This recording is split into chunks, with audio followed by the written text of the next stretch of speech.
చంచలమ్మ రచ్చబండని ఏర్పాటు చేసి రచ్చబండ దగ్గరికి వస్తూ ఉంటుంది. ఇంతలో విజయమ్మ కూడా అక్కడికి వస్తూ ఉంటుంది. అది చూడగానే అక్కడ ఉన్న చంచలమ్మ ఏంటి ఏంటి విజయమ్మ, నువ్వు కార్తికేయాన్ని నిజంగానే చంపావా అని చెప్పేసి అయితే అడుగుతూ ఉంటుంది.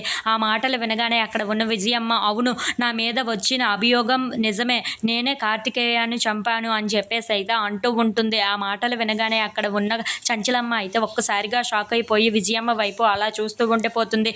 ఇంతలో అక్కడ ఉన్న చంచలమ్మ మాత్రం ఎలాగైనా సరే నీకు శిక్ష విధించాలి, నువ్వు తప్పు చేశావు కాబట్టి నీకు 100 కొరడా దెబ్బలు అని చెప్పేసి అయితే అంటూ ఉంటుంది.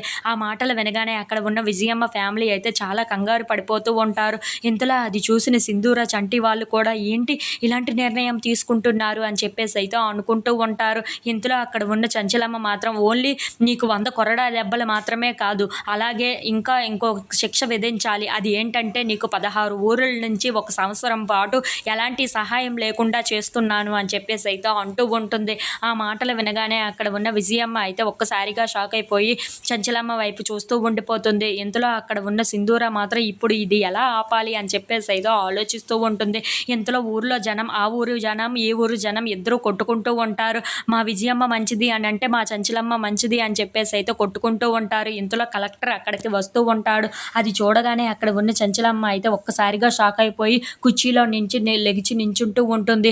అదేంటి కలెక్టర్ గారు, మీరు ఇక్కడికి రాకూడదు కదా, మీరు కానీ పోలీసులు కానీ ఇక్కడికి రావడానికి వీలు లేదు కదా అని చెప్పేసి అయితే అంటూ ఉంటుంది. ఇంతలో అక్కడ ఉన్న కలెక్టర్ మాత్రం మాకు ఏదైనా కంప్లైంట్ వస్తే మాకు రక్షణ కావాలి అని వస్తే మేము ఖచ్చితంగా ఇక్కడికి రావాల్సి ఉంటుంది అని చెప్పేసి అయితే అంటూ ఉంటాడు.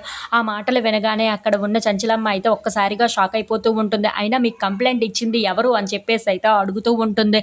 ఆ మాటలు వినగానే అక్కడ ఉన్న కలెక్టర్ మాత్రం ఇంకెవరు, మీ కోడలు సింధూరానే అని చెప్పేసి అయితే అంటూ ఉంటాడు. ఆ మాటలు వినగానే అక్కడ ఉన్న చంచలమ్మ అయితే ఒక్కసారిగా షాక్ అయిపోయి సింధూర వైపు అలా చూస్తూ ఉండిపోతుంది. అయినా ఇలాంటి తగులు ఇక్కడ జరగడం ఏంటి అని చెప్పేసి అయితే అంటూ ఉంటాడు.